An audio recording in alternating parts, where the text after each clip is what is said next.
My name is Olivia, and I thought I understood love. I thought love was simple, two people meeting, falling in love, and building a life together. But love, as I would learn, is never simple. I was 27 years old, living in a peaceful town called Willowbrook. It was a beautiful place. Tall green trees surrounded us, and a calm, wide lake shimmered under the sun. The streets were quiet, and everyone knew everyone. I loved Willowbrook. It felt safe. I worked at a small bookstore, my favorite place in the world. Books were my friends. I loved to read their stories, and sometimes, late at night, I would write my own. After work, I often walked by the lake. The water made me feel calm. It helped me think. 2 years before, my heart was broken. A bad breakup left me sad and careful. I promised myself I wouldn't rush into love again. I would protect my heart. I wanted to be sure. My best friend, Emily, often told me, "Olivia, you can't stay closed forever. Your heart is big. Open it again." She was always there for me, always pushing me gently to live life fully. Emily was right, maybe. But I was still scared. One afternoon, the weather was gray and rainy. The kind of day when people stay inside with a warm cup of tea. I was alone in the bookstore, listening to the rain tap on the windows. Then, the bell above the door rang. A man stepped inside. He was a stranger. He looked a little lost, but his eyes were kind. He was polite, and his voice was soft when he spoke. "Hello," he said, "I'm looking for a rare book. It's an old book of poems." I helped him find it. We talked about the book, about poems, about rainy days. He listened to me carefully, truly listened. It felt nice. He nodded, he asked questions. He seemed interested in what I had to say. That was new. Many people just waited for their turn to speak. "Thank you," he said, holding the book. "You have been very helpful, Olivia." He read my name tag and smiled. His smile was warm. Then he left, and the bookstore felt quiet again. His name was Lucas. For days, I thought about him. His kind eyes, his soft voice, the way he listened. It was silly, I told myself. He was just a customer. A week later, the bell rang again. It was Lucas. My heart gave a little jump. He came to return the book, but he stayed to talk. We talked about everything, books, music, our favorite places. He told me he worked in a busy city and came to Willowbrook sometimes to find peace, to escape the stress of his job. Soon, Lucas became a regular visitor. I started to look forward to his visits. I felt a small, secret happiness when I saw him walk through the door. I didn't tell Emily about him. Not yet. I wanted to keep it just for me. He made me feel seen in a way I hadn't felt in years. It was like the world became brighter whenever he walked through the door. One sunny afternoon, Lucas asked me, "Olivia, would you like to get some coffee with me?" My heart fluttered. "Yes," I said, "I'd like that very much." We went to a small cafe by the lake. The coffee was warm, and the view was beautiful. We talked for hours. He told me more about his city job, how tiring it was. He said Willowbrook was like a different world to him, a calm place. I showed him my favorite quiet spots in town. We walked together along the lake path, past the old oak trees. I showed him a special wooden bench where I often sat to read. It was hidden away, with the best view of the water and the mountains beyond. One evening, we sat on that bench, watching the sun slowly set over the lake. The sky turned orange and pink. It was beautiful and peaceful. Lucas turned to me, his eyes soft. He spoke so quietly I almost didn't hear him. When I'm here with you, Olivia, the rest of the world disappears. My heart raced. It felt like a bird trapped in my chest, trying to fly free. I didn't say anything, but I felt a blush on my cheeks. We started spending more and more time together. Walks by the lake, laughter over silly stories, sharing our dreams for the future. He asked me about my writing, and I showed him some of my poems. He made me feel special, important.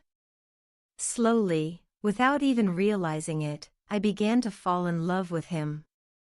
It was a gentle, quiet kind of love, like the town itself. I felt happy, truly happy, for the first time in a long time. But even with all the happiness, a small worry started to grow in my mind. Lucas was sometimes strange. He would avoid certain questions, like where he lived exactly, or what he did on weekends. He often checked his phone nervously, and sometimes he would leave suddenly, saying he had to go back to the city.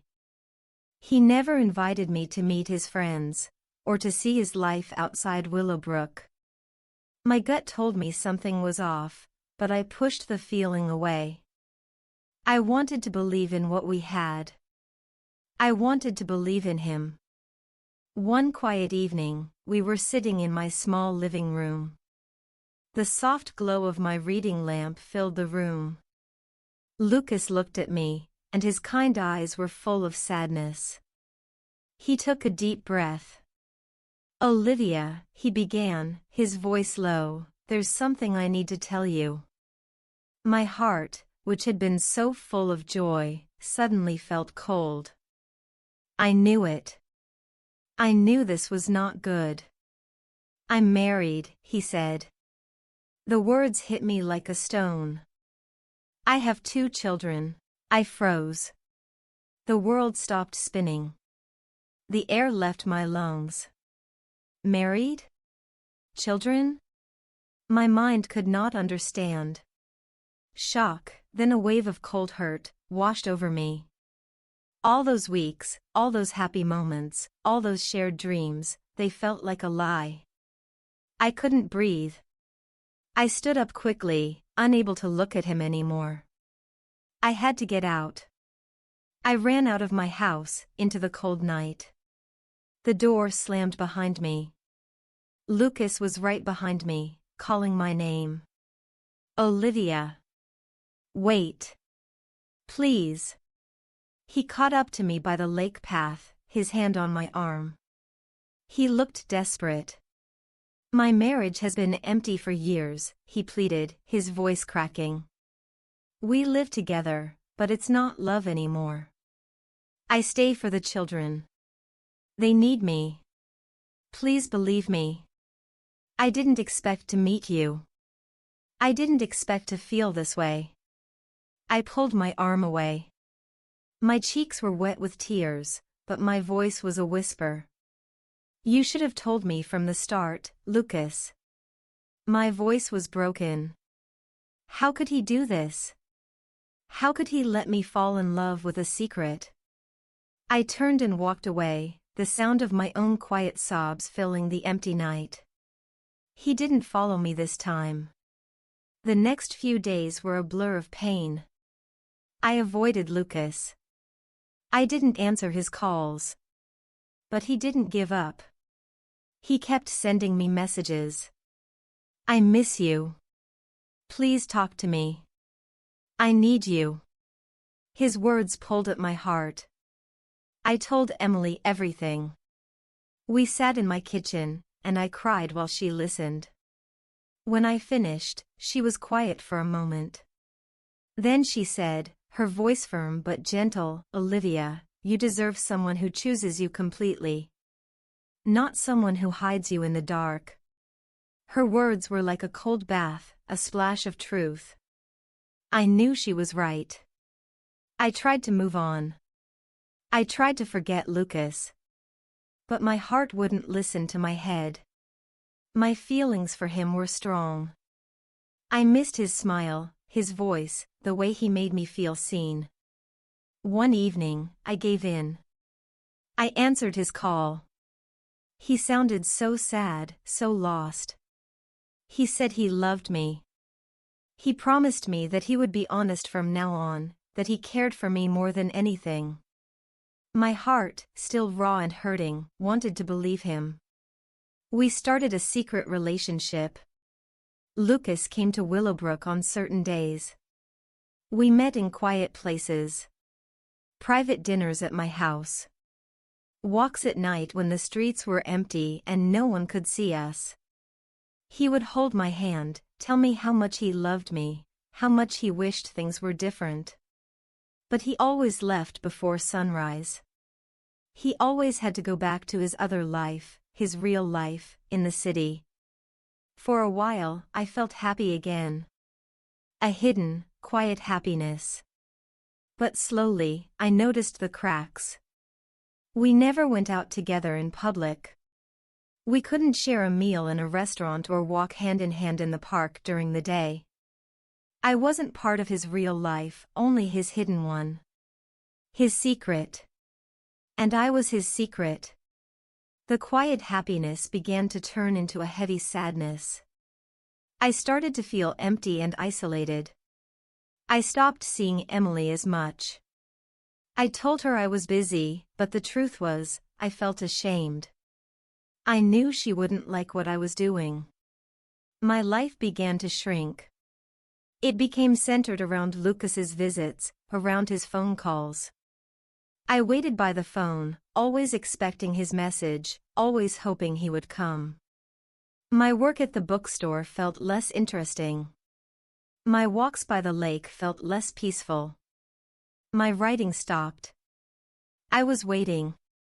Always waiting. One night, Lucas was with me at my house. We were sitting quietly, holding hands. Then, his phone rang. He looked at it, his face changed. It was a call from home. He stood up quickly. "I have to go," he said, his voice rushed. "Something came up." "I'm sorry, Olivia." He kissed me quickly and was out the door. Just like that. I sat alone in my living room, the quiet suddenly very loud. I stared at the empty space where he had been. My house felt cold. My heart felt cold. I whispered into the silence, the question burning in my mind, I love him, but do I love myself anymore? The next morning, I walked to the lake. The sun was rising, painting the water gold. I sat on our bench, the special one he had shared with me. I looked at the calm water and, for the first time in a long time, I truly looked at my own life. I remembered my own dreams. I wanted a family of my own, a future that was open and honest, a love that wasn't a secret. My heart ached, but a new kind of strength grew inside me. I started to see the painful truth: Lucas would never fully choose me. He couldn't. He had a family, a life, a choice he had already made. And I deserved someone who could choose me completely. I knew what I had to do. The decision hurt, but it also felt right. I sent Lucas a message, asking him to meet me at our spot by the lake that evening. He came. The sun was setting, just like many times before. But this time, everything felt different. I saw the sadness in his eyes, but also a deep understanding in mine. Tears filled my eyes, but my voice was steady. "I love you, Lucas," I said, "but I can't keep being a secret. I can't live like this anymore." I took a deep breath. I need a love that's whole, not hidden. Lucas reached for my hands, his own shaking. He held them tightly. I can't leave my children, Olivia, he begged, his voice full of pain. Please don't walk away. Please. We can make this work. I looked at him, truly looked at the kind man I had loved. My heart was breaking, but my resolve was clear. I'm not walking away because I don't love you. Tears streamed down my face now. I'm walking away because I love myself too. I hugged him tightly, one last time. I felt his arms around me, his body shaking. It was a long, painful hug. Then, I pulled away. I looked into his eyes, said goodbye without words, and turned. I walked away, one step at a time, looking straight ahead. I didn't look back. I knew he was still standing there, frozen and silent. The weeks that followed were hard. Very hard. My heart felt heavy and empty. I cried at night, missing Lucas, missing the dream I had built in my mind. The bookstore felt quiet, the lake walks felt lonely. But slowly, little by little, I started to heal. I reconnected with Emily. She listened, she held my hand, and she helped me laugh again. I saw my other friends, too. I started reading books by the lake again, finding comfort in their stories. I started writing in my journal, putting all my feelings on paper. Every word was a step towards becoming whole again. Months passed. The trees changed colors, and then new green leaves appeared. I felt lighter. I felt like myself again, but a stronger, wiser self. To try something new, I joined a painting class at the community center. I was terrible at painting, but it was fun. It was good to meet new people. There, I met Noah. He was a kind and gentle artist. He had warm brown eyes and a quiet smile. We talked casually after class, about art, about our days. There was no rush. No pressure. Just a calm, genuine connection. He made me laugh. He listened to me, just like Lucas did at first, but with Noah, there was no secret in his eyes. One evening, Noah and I sat by the lake, watching the sunset. The sky was a beautiful mix of orange, pink, and purple. It was peaceful. I felt a calm happiness spread through me. I thought about Lucas. The memory still brought a gentle sadness, but not the sharp pain it once did. Lucas taught me a painful lesson, I reflected, my voice soft. Love without respect is not love. Real love doesn't hide in the dark. It walks beside you in the light. I smiled softly, looking at Noah. He smiled back, his hand gently touching mine. Some love stories break you, and some heal you. But the most important love story is the one you have with yourself. I hope you liked the story. Please do like, share and subscribe to my channel. See you in the next video. Thanks for watching.